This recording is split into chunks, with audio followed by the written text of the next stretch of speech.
Hey everyone, welcome to one of the first Grind Season Outdoors tournament recaps that we're going to do. I mentioned a little bit about this in I think a few different videos, maybe a couple different posts, but we finished up the garage here recently, and now I'm doing a lot of rigging out here, just organizing tackle, working on stuff out here, little projects that I have. And one of the biggest things that I'm really looking forward to is maybe shooting some videos out here, including some of my recap videos. And in these recap videos, I'm just gonna kind of break down a lot of the details behind the scenes, the stuff that maybe the camera doesn't do a great job at showing. A tournament day is generally 8 or 9 hours long, and the tournament videos that I post are 20, 30, maybe 40 minutes long. So you're just getting a small chunk of what's actually going on, and I'm not going to sit here and talk for 8 hours and give you the full experience, but I'm just going to kind of go through and take away some of the important things. I'm going to be pretty transparent with a lot of the ways that I'm catching the fish and the areas that I'm fishing and all that kind of stuff, just trying to help you guys understand what I'm doing. But I'm also going to keep my secrets and not put everything out there. But with that being said, we're going to jump into the tournament recap from the Qualifier out of La Crosse. This is a tournament that I looked forward to for like a year straight, and I didn't do quite as good as I was hoping to, but it was definitely my best regional level tournament that I've had to date, and I was honestly pretty happy with the limits of fish I caught, but I kind of got blown away by a lot of other anglers. So we're going to break down what I did and what worked for me, maybe some of the things that I should have done a little better looking back on it, the things that I did right, and then also the things that maybe some of the other anglers that, the other anglers were doing other things, and that's the reason that they placed a little higher than I did. So let's get into breaking down the Qualifier, which took place on May 8th through May 10th. Okay, so for starters, I want to go back and talk about practice a little bit. So in practice, I wanted to keep an open mind, and I've gotten really good at learning what I need to look for in practice and how to practice on the Mississippi River. It's definitely a skill where if you can learn how to do it on every different body of water that you're going to fish, it's just going to help you out in tournament fishing. But you don't want to go out and try to find where they're at right now and go try to replicate that in the tournament. You want to try to be ahead of them. You want to think ahead, think about where they're going to, and especially around the spawn. In this particular tournament, a lot of the fish were pre-spawn still. There were some fish that were on beds, and if you can kind of identify just what's going on, how far along the spawn is and all that kind of stuff, you can get a good idea for what's happening right now, maybe 3 days before the tournament or the day before the tournament, and what's going to be happening day 1 of the tournament and maybe even day 3 of the tournament. So just, trying to keep an open mind and figuring out and getting dialed in exactly what stage these fish are in. And that's not just dealing with the spawn, that's dealing with any time of year. If you can kind of figure out what's driving these fish to school up and maybe feed on certain bait fish throughout the summer or the fall, water levels and vegetation and all that stuff comes into play when you're thinking about the big picture, and just trying to give yourself an idea of what you need to be going out and looking for on tournament day. You're not necessarily going out there trying to just fish the same spots and go through the same milk run that you're making in practice. So getting into practice, day 1 went really, really good. I found a lot of areas where the fish were just getting there, I think. Some of them I didn't find fish on beds, but I knew they were moving into spawn, and I was catching some males. I did find some fish on beds, and I think they were just males, and those females were kind of just swimming around there, and the females ended up pushing up during the tournament. For day 1 of practice, I hadn't been on pool 9 or any of these tournament pools in a few weeks. So I was definitely out of the loop, and day 1 I was just trying to figure out what was going on. And I thought that I had it figured out, but then the water was rising, and throughout all of practice, day 2, day 3, I practiced for 4 days, that water just kept coming up a lot every day. And the one thing that I wasn't sure about is if this rising water was going to make the fish maybe move up a little shallower from where their beds were initially in the areas that I did find them on beds, and then maybe in some of the areas where they weren't quite on beds, or you know, if there's new areas that I was looking for. I was trying to figure out exactly how deep those beds were going to be. I didn't know if they would be super shallow or if they were going to be way out deeper. Well, I'll kind of get back to that, but I ended up scratching the whole like trying to find fish on beds thing after a couple days of practice, and I was finding a lot of fish in pre-spawn areas, current seams and just points, and there's schools that were loaded up in high percentage pre-spawn areas. I targeted these fish with a few different baits in practice. I was throwing a spinner bait, catching them pretty good on that, throwing a crankbait, catching them really good on that. One thing that I really caught a lot of fish on, got a lot of bites on, was the little ripper from 608 Baits. Just a little paddle tail, white paddle tail, and I was throwing that on just a couple different styles of heads and trying to figure out what would work the best, you know, depending on what depth I was in and that kind of deal. But you know, that was just something I feel like the fish were really biting. I was catching a lot of smallmouth, and that little paddle tail is definitely a bait that those smallmouth are going to go crazy for. So another bait that I used a little bit in practice, but not a whole lot. I was trying to kind of cover water, but I was using a Ned rig. And on my Ned rig, I have a little tackle tray of some bed fishing baits. This is a Missile Baits Ned Bomb, and just one of the baits that I was throwing around on there. But that color too, that's a little nugget. I'm not gonna let you see it too closely, but that color right there is a pretty decent color, and one that I've had a lot of success on anywhere that I'm fishing for them on beds. So those are just a couple baits that I was using to search for these fish. And like I said, I kind of went to trying to find more current seams, just because it was a way that I knew I could pull up and just catch them fast. And I had 2 of them on pool 8 that I was really excited about going into the tournament. So my strategy going into day 1 of the tournament, after everything that I learned, and you know, I caught a lot of fish, especially largemouth, nice largemouth. I was catching them spread out here and there. Nothing was really, you know, in one area or getting a lot of bites in one area. So that was something I figured I could maybe try to upgrade with a largemouth, but it wasn't really a deal that I was going to go out and try to, you know, risk my life or bet the tournament on it.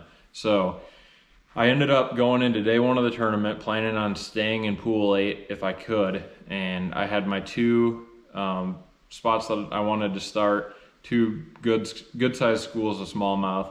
And in practice, I think it was day 2 of practice, I found both of these schools and caught really good fish out of both schools.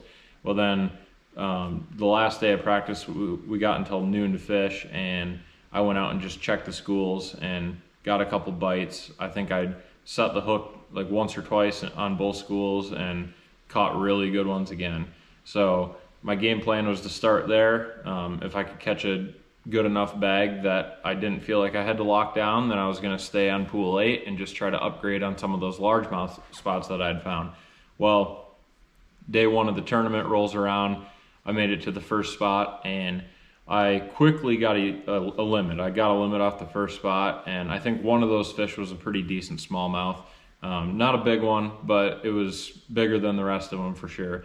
So I ended up pulling the plug. I wasn't really doing much upgrading. I probably had about 10 pounds, and I went on to my second spot. Wasn't a boat there either, so I sat there and caught a few there, and same deal. They were all kind of small ones, and I ended up upgrading maybe once or twice, but not very big upgrades. I think by the time that I got done fishing that second school, I was sitting at probably 11 or 11 and a half pounds. And, you know, that's one thing I'm kind of proud of myself. When I got to that point, I knew that I was going to have to, you know, take a gamble and go down to pool 9, because the fish that I thought I could catch there, the quality I could catch, was not showing up, and I wasn't going to sit there and waste any more time on it or try to find any more of that stuff, or fish any of the other current seams that I had found that maybe weren't quite as good. But, you know, at that point, it kind of told me that this probably isn't going to be the deal, and I'm going to have to do something else. So mid-morning I locked down to pool 9, and I get down there and started just fishing a couple areas where I knew there was some fish that were pulling into spawn. I knew that there had been some on beds, and I was just going to try to figure it out on the fly. So I get down there, started in one area, and I caught a fish. I don't know if it helped me or not. I really can't remember, but it wasn't a real big one. And then I go into my second area. Now, the second area that I fished, I'm kind of kicking myself because the right ones were there. I know they were, and I figured out how to catch them, but it wasn't until, you know, after a lot of those fish had gotten picked off. So in practice, they were there on beds, and I could see them. They were big ones, so I didn't bother catching them. But when I got back there for the first day of the tournament, there was no beds that I could see. The water had come way up. The water had gotten really dirty. So I'm sitting there in my head wondering if these fish are even here anymore. You know, with the water coming up and getting dirty like that, or did they just completely leave? You know, I really wasn't sure. Well, I ended up using my electronics, using my 360 and my Mega Live a little bit, but I was mainly just looking at my 360 and trying to locate beds. Well, I started to realize that some of these beds that I had marked or just made a mental note of, they were in the same places. They hadn't moved. So even though that water had come up, the beds were still in the exact same spot, and I could see them on the 360. And some of them I could actually see the fish in the middle of the bed on 360. So I pulled out my trusty Ned rig bait here that I absolutely love for bed fishing, and I was throwing that thing around at these beds, and the whole bottom was just covered in a layer of like mossy stuff. And every time that bait would touch the bottom, it would immediately you know, get snagged on all that stuff, and it would just kind of cake the bait in that moss. And I feel like I just couldn't get my bait to come through that bed without having a big clump of moss or grass on it. So I was trying to just drop my bait into the bed, and it wasn't working. So I messed with it for probably 30 minutes, 45 minutes. I couldn't catch a fish doing it. I could see them there, but the wheels were starting to spin. And like I said, it's one of the things I'm kicking myself about, that I didn't just try to calm myself down and think about it a little bit more. But I ended up getting out of there, and I left and went and started fishing another area. So I pulled into that area. It was an area that I've fished quite a few times. A lot of people fish it, but I pulled in there, just put my head down, started fishing, and I think I upgraded like 3 times in that area with one pretty good one and then a couple other decent ones. So before I ended up locking up, there was a barge in the lock. I ran to my last spot that I was going to fish on pool 9. I go in there, and I drove all the way to the very back, and I was going to fish my way out. So the first fish that I caught on my way out was my biggest fish of the day, and threw it in the box, got back up, started casting again, ended up hooking another one, and that second one that I caught didn't help me out, but it was another solid keeper. So I kind of realized in that spot too that those beds were still there. Those fish were still on beds, and they had just stayed in the same place as that water had come up and just made it further up the bank. So instead of, you know, trying to target the shallower stuff right up on the bank to try to catch fish off of beds, these things were still really deep where I couldn't see them. So I ended up locking up. The whole locking process took a lot of time. There was a tugboat that was messing around in the lock, and we got kind of held up for a little bit, but we made it back for weigh in. Didn't have a lot of fishing time once we got back onto pool 8. I ended up weighing 13.5 pounds. So really not a terrible day, but with as many boats that were in the tournament and all the, you know, local guys that were fishing, it just wasn't the bag that I needed to set me up and get me started on the right track. Definitely not out of it. You know, going into day 2, I knew that if I could catch a really, really big bag, I would still have a shot to make it into the top 20, but at least maybe get into check range. So day 2, I made the decision I wasn't going to mess with those fish on pool 8. I was just going to send it and try to go down to pool 9 and grind out the biggest bag the best way that I knew how.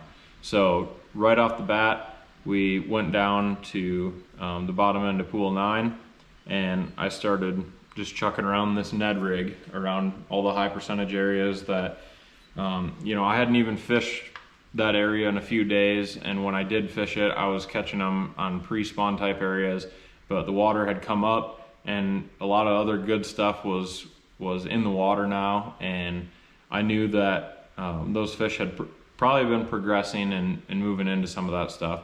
So I was able to capitalize and catch a limit, or I might have had 4 fish down on the bottom end of the pool, throwing that Ned rig around, just dragging it around. I did actually, I think I caught one of those fish throwing the little ripper there.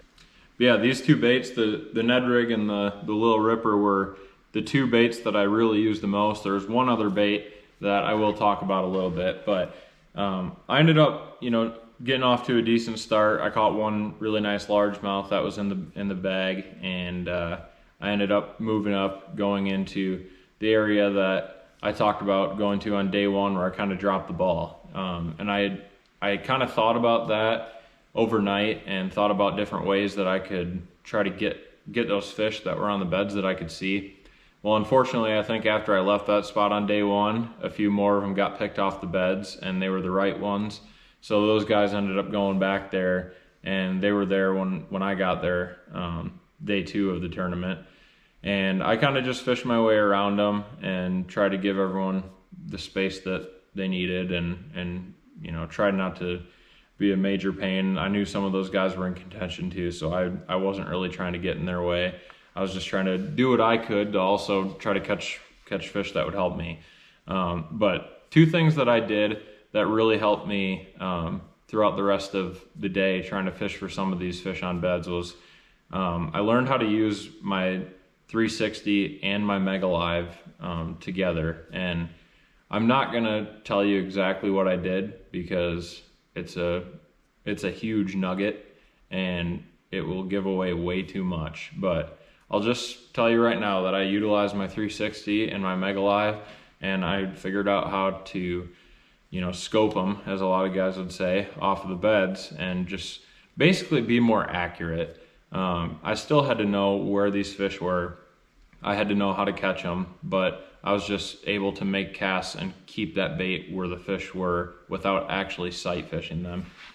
So I learned how to do that throughout the tournament. I forced myself to figure it out, and I figured it out. And the other way that I was able to pull that off, like I said, the bottom had a lot of moss and other grass down there, and I ended up putting a drop shot in there and had the weight down on the bottom, so my bait was up off the bottom, and I was basically able to fish that without getting hung up in anything like the whole time.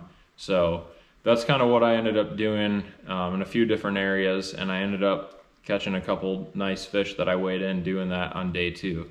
But I did end up also going back to a couple areas and just fishing them, you know, without the electronics, and tossing that Ned rig around and tossing some other baits around. And I ended up just catching them in quite a few different areas, you know, throughout the whole tournament. I caught a lot of fish in a lot of different areas. It wasn't, you know, just everything getting caught out of one spot. So a lot of that is just because of the knowledge that I have of the river, the experiences that I've had over all the years, and kind of just trying to put it all together for a couple days of fishing.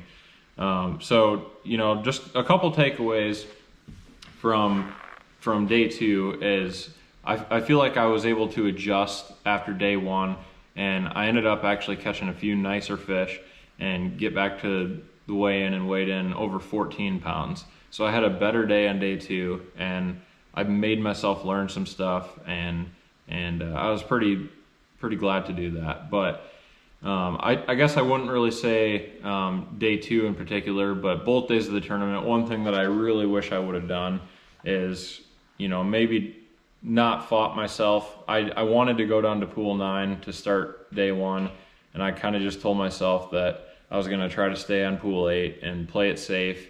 And looking back on it, I'm kind of kicking myself, because I think if I would have went to the spot that I would have started on pool 9 and been in there right off the bat, I maybe could have caught a really big bag like a few of the other guys did that were in there. So, you know, looking back on it, you can sit here and identify all the things that you could have done differently. But long story short, I feel like I was trying to, make a logical decision instead of trusting my gut, and I guess it really just didn't work out 100%, but also didn't bomb. I had a decent tournament still. I placed 53rd in the tournament out of like 180 boats, so I definitely didn't, bomb it by any means, and I was only a couple key fish each day away from being in the top 20 and, for sure being in check range.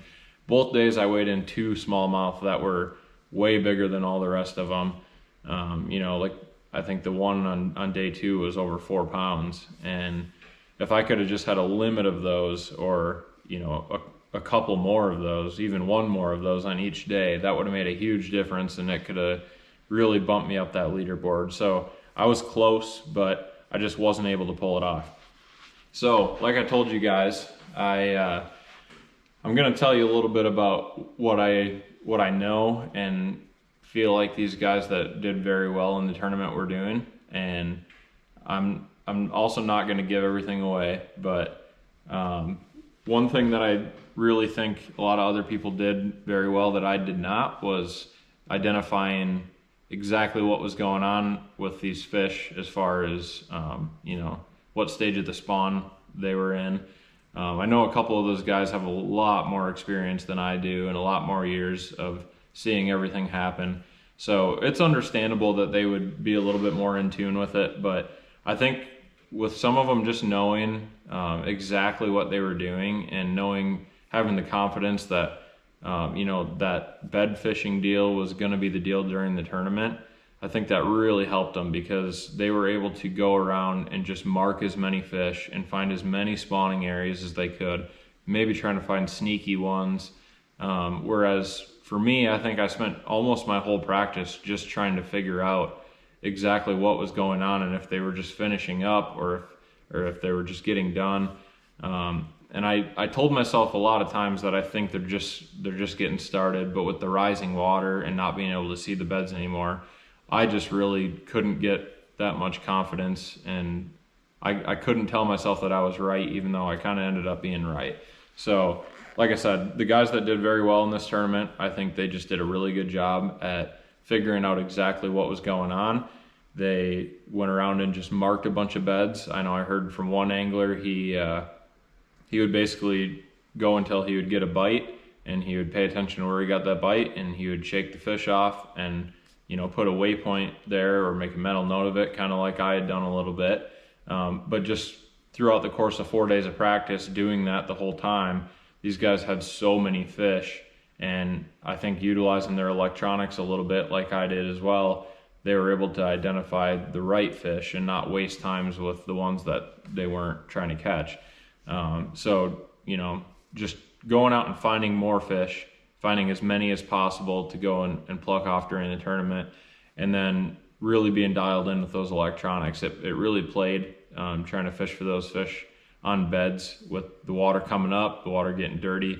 You really couldn't do a lot of sight fishing during the tournament, but you were looking at them on the electronics. So I know that's what most of the guys that were catching those really big bags were doing. And if you guys are trying to compete and trying to catch fish in a similar way, that's what they're doing. I'm not going to tell you exactly how I did it and walk you through step by step, but like I said, 360 is a game changer, trying to see those beds.